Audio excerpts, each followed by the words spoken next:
नमस्कार दोस्तों, स्वागत है आपका हमारे चैनल सी-टेट अधिगम में।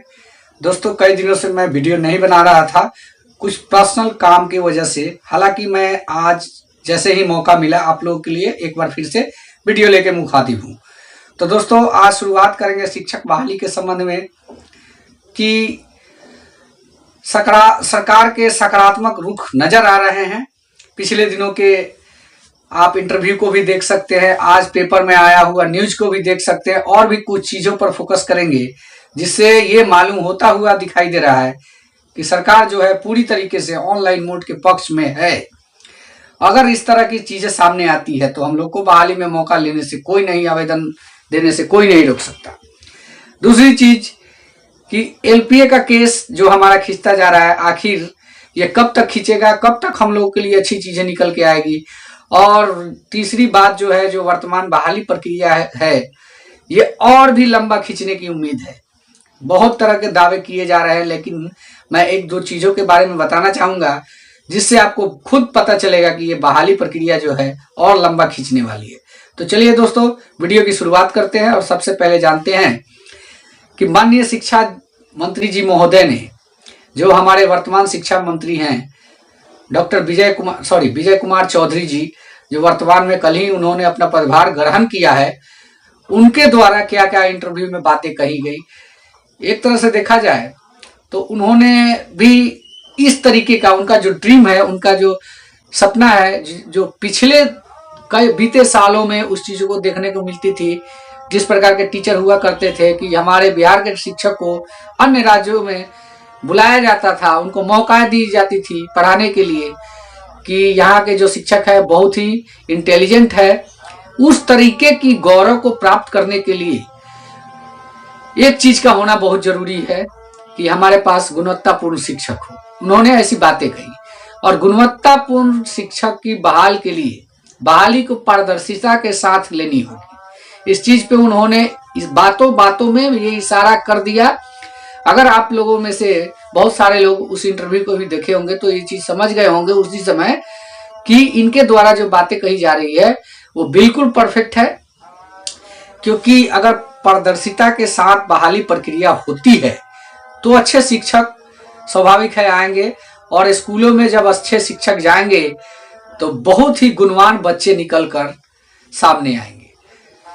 तो इसके लिए उन्होंने कार्य करना भी शुरू कर दिया है, और उनके पास 5 चुनौतियां हैं जिन पर उन्होंने मुख्य रूप से फोकस भी किया है। वो 5 चुनौतियां क्या है, इस वीडियो में मैं आगे भी बताऊंगा कि आखिर क्या क्या चुनौती है इनके सामने। तो वीडियो में आप लोग बने रहिए और वीडियो को अंत तक देखिए। और प्लीज मैं आप लोगों से एक रिक्वेस्ट करूंगा कि अगर आप हमारे चैनल पे नए हैं तो प्लीज हमारे चैनल को सब्सक्राइब करें, लाइक करें, बेल आइकन को प्रेस करें ताकि आने वाली वीडियो का नोटिफिकेशन भी समय से मिलता रहे। तो चलिए दोस्तों, सबसे पहले जानते हैं शिक्षा मंत्री जी के द्वारा जो कल इंटरव्यू में कहा गया, आखिर वो कौन सी बातें हैं जो पेपर के माध्यम से भी आई हुई है, और सारी चीजों को जानेंगे इस वीडियो में। तो चलिए, शिक्षकों के लिए सुविधापूर्ण माहौल बनाए जाएंगे। पहला स्टेटमेंट इनका यही था कि शिक्षकों के लिए सुविधापूर्ण माहौल जो है बनाया जाए। और यहाँ पे कल जो उन्होंने गुरुवार को दोपहर 12:30 बजे अपना पदभार ग्रहण कर लिया, इसके बारे में भी जिक्र किया हुआ है पेपर के माध्यम से। और जितने भी वहां पे अधिकारी वर्ग के थे लोग, उन्होंने उनका स्वागत भी किया। सचिव ने गांधी व मानव श्रृंखला की रिपोर्ट की किताबें देकर शिक्षा मंत्री जी का स्वागत किया। और जो मैं अपने वीडियो में पीछे भी चुनौतियों के बारे में बात बता रहा था, तो इन्होंने अपने तरफ से जो चुनौती मानी है जिस चीज को, वो 5 चुनौतियां है। जी हाँ, 5 चुनौतियां। पहली से लेकर 12वीं तक के 1.25 लाख शिक्षकों की नियुक्ति पहली चुनौती है इनके सामने। दूसरी है स्कूलों में गुणवत्ता शिक्षा की बहाली। तीसरी है स्कूलों में बच्चे की कमी हो रही है जो उसको रोकना। जी हाँ, बिल्कुल, बच्चे अब जो है सरकारी स्कूलों से निकल के निजी स्कूलों में अपना एडमिशन ले रहे हैं। आखिर ऐसा क्यों हो रहा है, इस चीज को रोका जाए, कमी कहाँ पे है, इस चीज पर फोकस किया जाए। और जो है उपस्थिति को बढ़ाना, स्कूल कॉलेजों में जो अटेंडेंस है उसको बढ़ावा देना। जी हाँ, जब बच्चे की कमी क्यों भाग रहे हैं बच्चे, इस चीज का पता लगाया जाए और उस पर काम किया जाए तो अटेंडेंस स्वाभाविक है बढ़ जाएगा। योजनाओं का लाभ जो है समय से पहुंचाना, ये 5 चुनौतियां इनके पास है। और जो समस्या है, सरकार की इच्छा शक्ति क्या है ये भी जान लेते हैं। सरकार चाहती है कि शिक्षकों की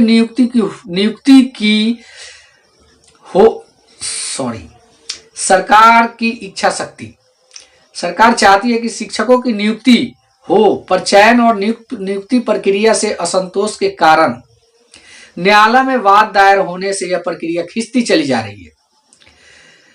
1.5 साल में 6ठा नियोजन पूरा नहीं हो सका है। जी हाँ, बिल्कुल सही बात है, नियोजन अभी तक पूरा नहीं हो सका है। इसका समाधान क्या है? देखिए, शिक्षा मंत्री जी ने अपने समाधान भी ढूंढ लिए हैं, इसको आप देख सकते हैं। नियोजन की केंद्रीयकृत व्यवस्था लागू हो, राज्य स्तर पर आवेदन ऑनलाइन लिया जाए, जान लीजिए। और यही मेधा सूची बने, पूरी व्यवस्था जो है ऑनलाइन हो, ताकि फर्जी डिग्रियों की वजह से मेधावी अभ्यर्थी के नियोजन से वंचित ना हो।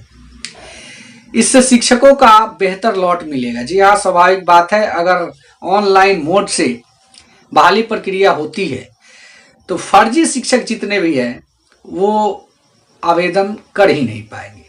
तो वो क्या है कि फर्स्ट स्टेज में ही उनकी जो है आवेदन एक्सेप्ट नहीं होगी, वहीं से वो बाहर हो जाएंगे, बीच वाली कोई बात नहीं रहेगी, समस्याएं जड़ से खत्म एक बार में।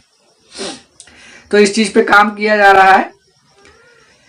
और देखिए, प्राथमिकता क्या क्या है हमारे शिक्षा मंत्री जी का। पहला जो इनका प्राथमिकता है, सरकारी स्कूलों को प्राइवेट स्कूल से बेहतर बनाना। ये सब सारी बातें बीती बातें हैं, लेकिन तब रही बात कि हम लोगों को इसमें यही फायदा होने वाला है कि अगर ऑनलाइन मोड से परीक्षा आवेदन लिया जाता है तो कहीं ना कहीं हम लोग को शामिल होने का मौका मिलेगा। सेकंड चीज, जो ब्लाइंड फेडरेशन का केस चल रहा है, ब्लाइंड फेडरेशन का केस में अगर उनको आवेदन देने का मौका मिलता है तो कई साथी ऐसे भी हैं 2019 वाले जो इसमें आवेदन दिए हैं, उस आधार पे हम लोग को भी आवेदन के लिए हम लोग अपनी बातों को रख सकते हैं कि सर ऐसा हुआ है और हमको भी मौका दिया जाए। बात रखने का एक रास्ता मिलेगा। वो भी मैटर करता है। ये केस जो ब्लाइंड फेडरेशन का केस है उसमें ये बहुत बड़ी मैटर करता है। अगर उसको आवेदन देने का मौका मिलता है तो कहीं ना कहीं हमारे भी दरवाजे खुलते हैं, क्योंकि ब्लाइंड स्टूडेंट जितने भी हैं, कुछ सीटें दिसंबर में भी है, तो कहीं ना कहीं ये रास्ता निकलेगा। तीसरी चीज, एलपीए में देरी। एलपीए, जी हाँ, एलपीए मार्च में भी उसकी तारीख हो सकती है, ये मान के चलिए। फरवरी पूरा खींच सकता है, 25 और 28 की बात हो रही है, ऐसा होते दिख नहीं रहा है, मार्च में ही जा सकता है। और नियोजन प्रक्रिया में देरी की जहां तक बात है, अब आचार संहिता लगने को कुछ ही दिन बाकी है। आचार संहिता लग जाएगी तो नियोजन प्रक्रिया जो है एक बार फिर से 1 महीने के लिए स्थगित हो सकता है, 1.5 महीने के लिए। जितना दिन चुनाव की प्रक्रिया रहेगी, पूरी प्रक्रिया समाप्त होने के बाद ही फिर से आवेदन जो है पटरी पे आ पाएगा। तब रही बात कि पर्याप्त समय है सीटें दिसंबर वालों के लिए कि किस तरह से इसमें मौका को निकाला जाए, अपने चांस को बनाया जाए, इस पर काम करने की जरूरत है। किसी न किसी वजह से हम लोग पिछड़ जा रहे हैं और इस तरीके का चीज नहीं होना चाहिए। इस पर सभी को एकजुट दिखाते हुए काम करने की आवश्यकता है। इतना कहने के साथ ही मैं चाहूंगा कि नेक्स्ट वीडियो में आप लोग हमसे मिले। तब तक के लिए धन्यवाद। जय हिंद, वंदे मातरम।